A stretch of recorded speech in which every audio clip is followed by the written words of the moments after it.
Chapter 31, Jewish Persecution and Mysticism. While the expansion of Muslim empires in the 15th and 16th centuries was accompanied in many places by religious freedom for non-Muslims, a different story was unfolding in the Christian West. The prevailing Western view at this time was that God is a stern and inflexible taskmaster who does not tolerate non-Christian views. Thus, non-Christians, especially Jews, were either forced into conversion or expelled from Christian lands.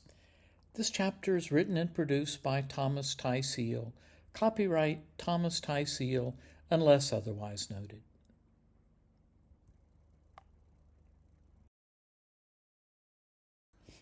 Jews were expelled from many European cities, from Linz and Vienna in 1421, Cologne in 1424, Augsburg in 1439, Bavaria in 1442, Moravia in 1454, Perugia in 1485, Venezia in 1486, Parma in 1488, Lucca and Milan in 1489, and Tuscany in 1494.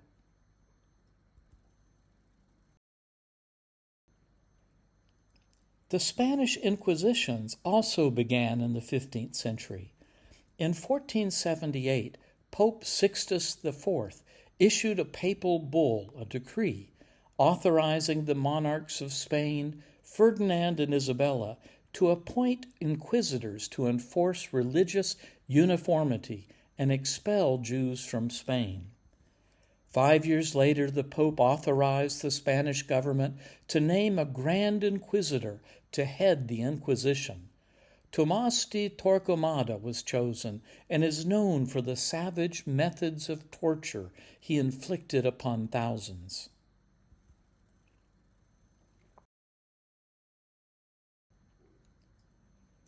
When Granada fell in 1492, Muslims who stayed were soon forced to convert to Christianity.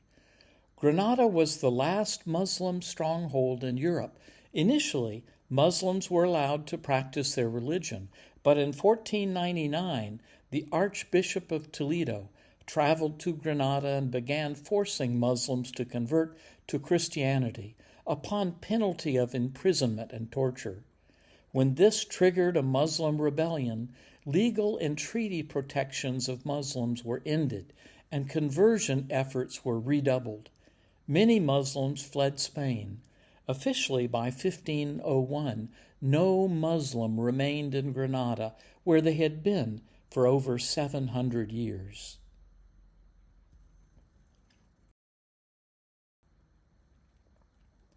Three months after the surrender of Granada, Ferdinand and Isabella issued the Alhambra decree, accusing Jews of trying to, quote, draw faithful Christians away from their beliefs, unquote. The decree required Jews and Jewesses of our kingdom to depart and never to return or come back to them or to any of them. They were ordered to depart from all of these our said realms and lordships, along with their sons and daughters, men servants and maid servants, Jewish familiars, those who are great as well as the lesser folk, of whatever age they may be, and they shall not dare to return to those places, nor to reside in them, nor to live in any part of them, neither temporarily on the way to somewhere else, nor in any other manner, under pain that if they do not perform and comply with this command, and should be found in our said kingdom and lordships, and should in any manner live in them, they incur the penalty of death, and the confiscation of all their possessions by our Chamber of Finance, incurring these penalties by the act itself without further trial, sentence, or declaration. Jews were not allowed to take gold, silver, or minted money with them. Thus, even if they could sell their possessions, they could not take payment in coin. The decree further stipulated that we command and forbid that any person or persons of the said kingdoms, of whatever estate, condition, or dignity that they may be, shall dare to receive, protect, defend, nor hold publicly or secretly, any Jew or Jewess.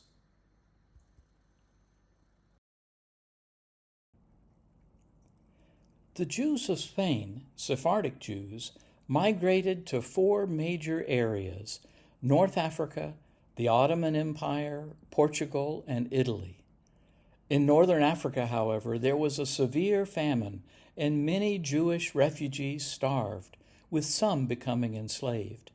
In stark contrast to what was happening in Spain, Sultan Bayezid II, the son of Mehmed II, the conqueror, dispatched the Ottoman navy to bring Jews safely to Ottoman lands. Bayezid II is rumored to have said, "Those who say that Ferdinand and Isabella are wise are indeed fools, for he gives me, his enemy, his national treasure, the Jews." The Jews who went to Portugal only gained a brief respite from persecution, as the Portuguese king, Manuel I, desiring stronger relations with Spain, declared in 1496 that Jews must convert to Christianity or leave Portugal. He then seized the Jews who tried to leave and had them forcibly baptized after separating them from their children. When Jews were later allowed to leave, many went to the Netherlands.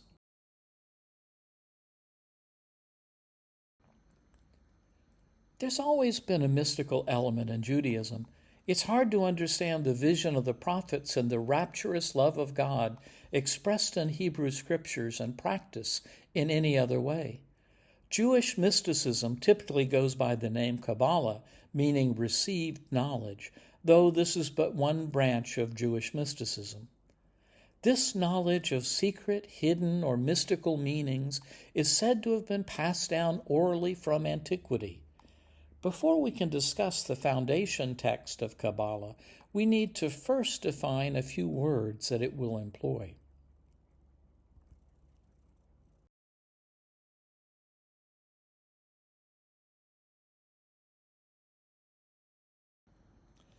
Sometime between the year 200 BCE and the year 200 of the Common Era, an unknown Jewish author, though tradition says the source material was from Abraham, wrote the Book of Formations, in which he mentioned 10 sphirot of nothingness. The word sphirot has an obscure meaning, something like countable numerations, as in the 10 basic numbers, 1 to 10. These 10 sphirot, along with the 22 letters of the Hebrew alphabet, were, according to the Book of Formations, how God created the world, that is, with numbers and letters. In the first century of the Common Era, an anonymous book called the Book of Brightness used the idea of 10 sphirot to refer to 10 emanations from God, each one referring to a word by which the world was created. These word emanations came from passages in the Torah or Mishnah, that is, oral Torah.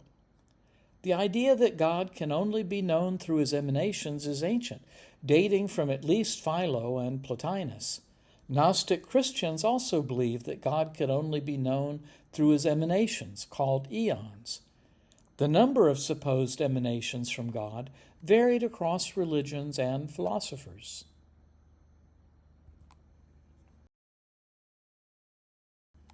The 10 sphirot are artistically portrayed in different ways, as concentric rings, as at right, as radiances projecting out from a star, as a tree, or as a man, as at left.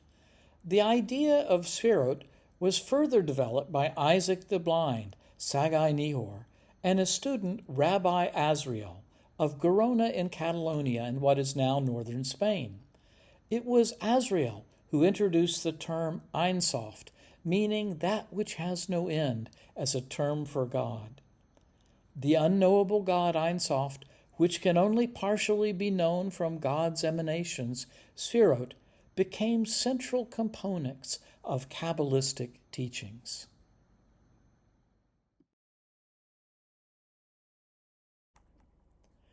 Meet the Zohar. The Zohar is a loose collection of writings mostly focused on the travels of Rabbi Shimon ben Yochai, a 2nd century Tannaitic sage, some of whose views are recorded in the Mishnah, the first written collection of Hebrew oral traditions. The Zohar portrays Rabbi Shimon wandering around Israel with his students, discussing various spiritual passages and themes with other rabbis. It reads like a fascinating, esoteric, but disjointed novel and is the central work of Kabbalah. While the Zohar claims that Rabbi Shimon was its author, modern scholars believe that most of the Zohar was the work of the Spanish rabbi Moses de Leon. It was this Moses who published the Zohar.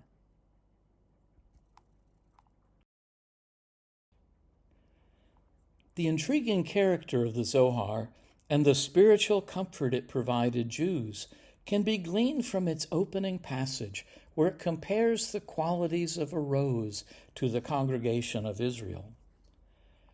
Rabbi Hizkiah opened, "It is written as a rose among thorns." What is the rose? It is the congregation of Israel.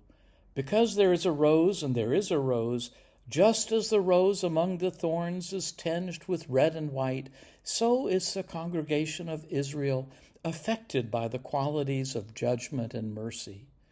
Just as a rose has 13 petals, the assembly of Israel is surrounded on all sides by the 13 attributes of mercy. Thus, between the first mentions of the name Elohim, plural name of God, the Mighty One in the Torah, these 13 words surround and guard the congregation of Israel. After this, the name Elohim is written again in the text. And why is it mentioned again? In order to bring out the 5 rigid leaves that surround a rose. And these 5 represent the 5 gates of salvation. And this secret is written about in the verse, "I will raise the cup of salvation." This is the cup of benediction, which is raised after a meal. The cup of benediction must rest on 5 fingers and no more, just as a rose rests on 5 rigid leaves. And this rose is the cup of benediction. From the 2nd to the 3rd mention of the name Elohim in the Torah, there are 5 words. From this point, the Or, light, was created. Hence, let there be light. And concealed and enclosed within that covenant that entered the rose and fructified it. This is referred to as the fruit tree bearing fruit after its kind, wherein is the seed thereof. This seed is the covenant.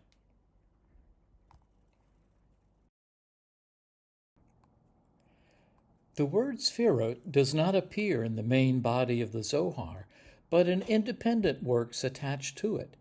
In the Zohar itself, the Sphirot are simply referred to as powers, firmaments, worlds, pillars, colors, dates, gates, streams, garments, or lights.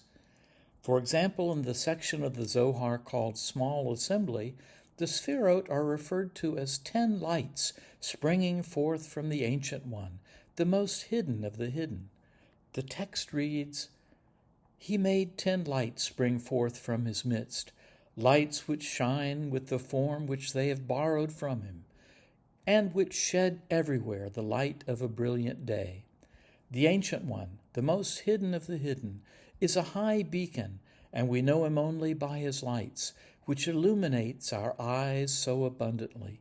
His holy name is no other thing than these lights. The 10 Sphirot lights are shown here as 10 shafts of light radiating from the Ein Sof.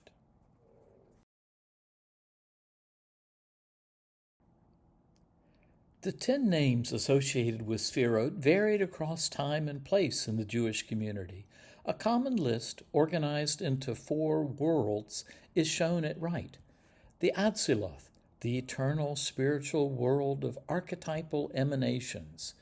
Bria, the first created world of emanations.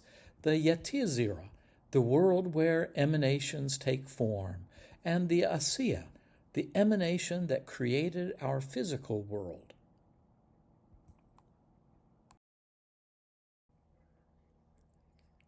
The Sphirot begins with three archetypal emanations. The Sephira closest to God is known as the crown of divinity, Keter. It is the dark flame of fire and the womb of nothingness, from which all else is derived. Being empty, it calls to mind the emptiness of Buddhist nirvana. The second Sephira in the world of archetypal emanations is wisdom, Hokmah. It is the first word of creation and contains the ideal form of everything. Nothing can be known of what is above this Sephira. The third Sephira in the world of archetypal emanations is understanding, Binah. It manifests as an emanation from wisdom in the form of a heavenly palace. It is also known as the supernal mother who gives birth to the remaining 7 Sephrot. This is followed by 3 Sphirot in Bria, emanations of creations. The fourth Sephira which emanated is mercy, Chassid. It is the first active force in creation. The previous ones were intellectual forces. Mercy reaches out to embrace and shape. The fifth Sephira is power, Geburah, also called judgment, Din. It's the way God punishes the wicked and is a balance to mercy, the fourth Sephira. Without power or judgment, creation would be reabsorbed into God's compassion, leaving nothing. The Zohar teaches that the root of evil is unbalanced power. Unrestrained power creates 10 dark forces that parallel the forces of light in the Sphirot. The sixth Sephira is beauty, Tiferet. It is the force that integrates compassion and might.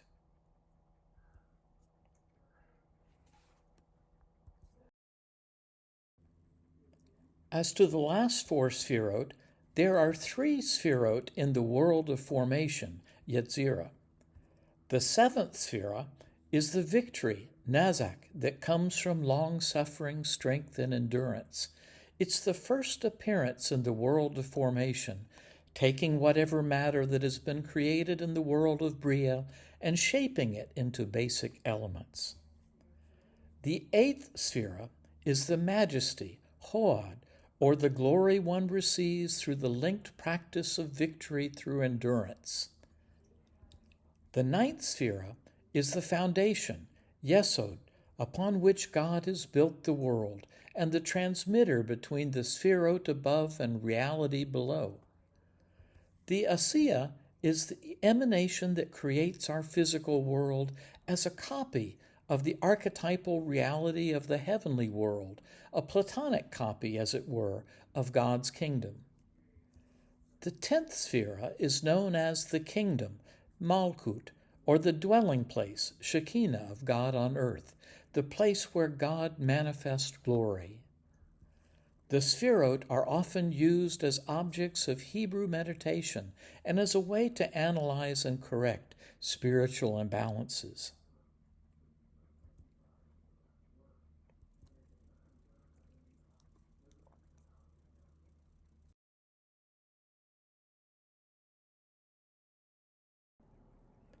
You just saw that the word Shekinah is part of the 10th Sephira and refers to the dwelling place of God on earth. In the Zohar, Shekinah is regarded as the female aspect of God. The Zohar explains that the periodic sins of Hebrews, from Adam and Eve on, resulted in the exile of Shekinah, the separation of God's bride from God. Thus, Hebrews long for the reunion of male and female aspects of God, which can only be attained by following the Torah. The Zohar also says that Adam's fall from grace was that he worshiped Shekinah alone instead of the Sphirot as a whole. The unity of all 10 Sphirot is called Dat, meaning mystical knowledge.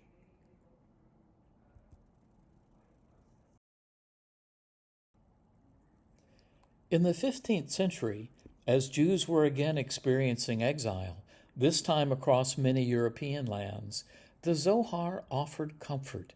It explained that whatever happened to Jews, God was still with them.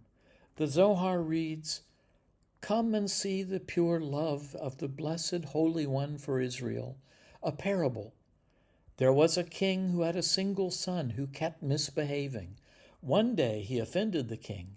The king said, 'I have punished you so many times, and you have not changed.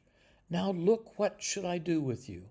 If I banish you from the land and expel you from the kingdom, perhaps wild beasts or wolves or robbers will attack you and you will be no more. What can I do? The only solution is that I and you together leave the land.' So the blessed Holy One said as follows, 'Israel, what should I do with you? I have already punished you, and you have not heeded me. I have brought fearsome warriors and flaming forces to strike at you, and you have not obeyed. If I expel you from the land alone, I fear that packs of wolves and bears will attack you, and you will be no more. But what can I do with you? The only solution is that I and you together leave the land, and both of us go into exile. As it is written, I will discipline you, forcing you into exile. But if you think that I will abandon you, myself too shall go along with you.'"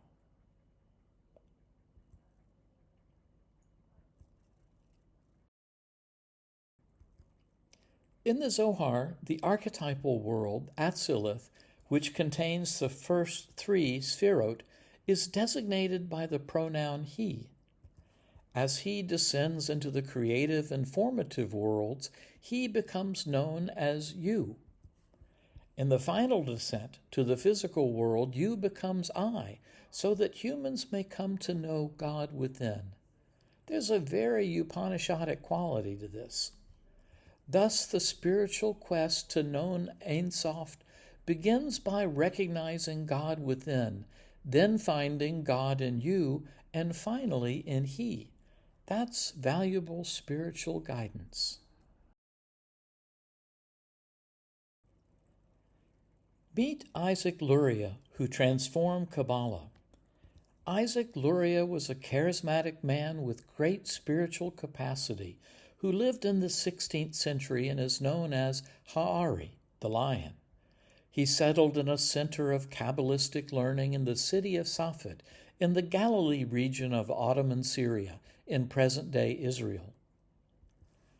Luria wrote very little and is known principally through the writing of his students. He is, however, considered the father of modern Kabbalah and provided the foundation for Hasidic Judaism. Luria reinterpreted and refashioned portions of the Zohar, adding an account of creation and reducing the number of Sphirot.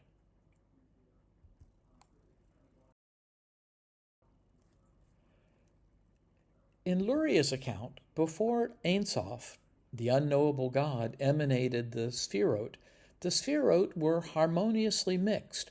God was one, eternally existing before the creation of space, time, and matter.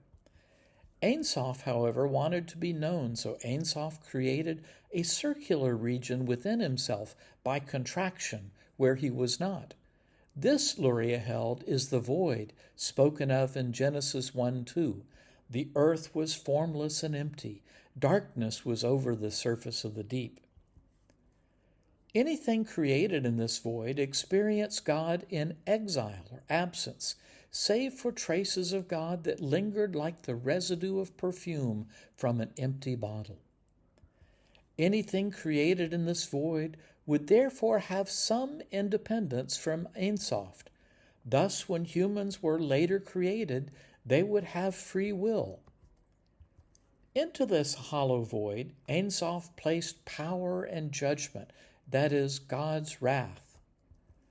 Recall that God's power and judgment requires a mate, mercy, chesed, to be balanced.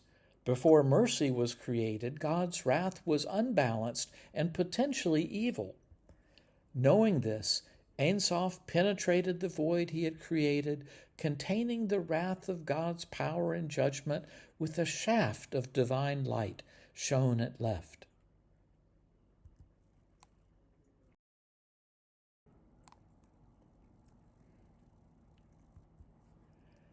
The divine light that penetrated the void interacted with traces of the divine light left behind from the divine contraction, the Tzimtzum, and God's power and judgment. From this mixture, a primordial man in God's image was created. This primordial man was called the primordial supreme man, Adam Kadma Ilaha in the Zohar, but Adam Kadmon in the Titkunim, an appendix to the Zohar. In Luria's version, the 10 Sfirot then emanated from this primordial man. As the shaft of light entered Adam Kadmon, the 3 highest Sfirot emanated from his nose, ears, and mouth. When the remaining 7 Sfirot were being poured into the shaft of light by Ein Sof, coming out of the eyes of Adam Kadmon, the vessels of light containing these Sfirot could not contain the divine light and broke, scattering the light. This event is called the breaking of the vessels, the Shvirat HaKelim. Because of the shattering, the divine light is hard to find in our world. Knowing that the light had been shattered, Ein Sof sent a new stream of light through Adam Kadmon's forehead to reintegrate the scattered Sfirot, a process called reintegration, Tikkun. In the reintegration, the 10 Sfirot of the Zohar were reordered and reduced to 5 countenances, Parzafim. The 3 highest Sfirot emerged intact, though the 2nd and 3rd became a gendered pair. The 4th through the 9th Sphira merged to become a divine male person called the Impatient One. The 10th Sfirot, the kingdom, also called dwelling place, Shekinah, became the divine female mate of Zer. The mating of the 2 divine pairs mentioned above restored order, but when people sin, the marriage of Nukra and Zer is broken, and Shekinah goes into exile from the rest of the Godhead, leaving us longing for a reunion.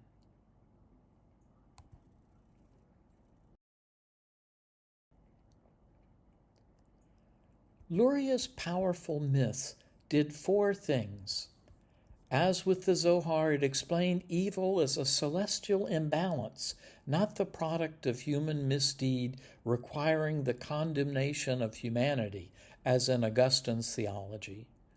Evil is an imbalance in the Sfirot, whose purpose is to test and purify us. It explained that the disorder in the universe is also due to an imbalance caused by the separation of the divine feminine, Shekinah, from the divine male aspect of Ein Sof, Partzuf, the 6 fused male Sfirot.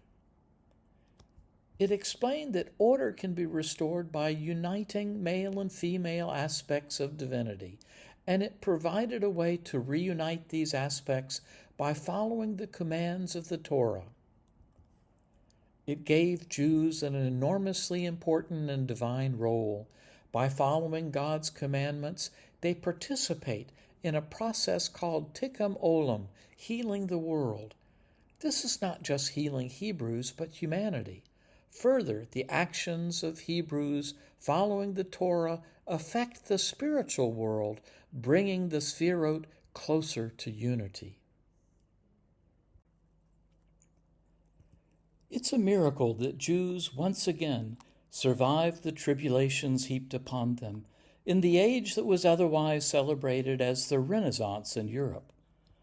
The mysticism Jews discovered and created during this time contributed greatly to their survival, as they necessarily turned inward to find the spiritual strength to survive. It's also astounding that much of this mysticism diverged so much from the Tanakh, an acronym referring to the whole Hebrew Bible, and yet this mysticism was accepted, perhaps because it took a different infusion of spiritual meaning to sustain a beleaguered people in otherwise very dark days. The persecution of Jews during what we think of as the Renaissance era in the West was part of a broader Western understanding of the nature of God.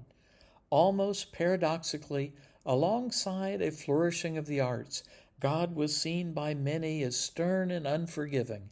We turn next to look at theological developments in the West during this time.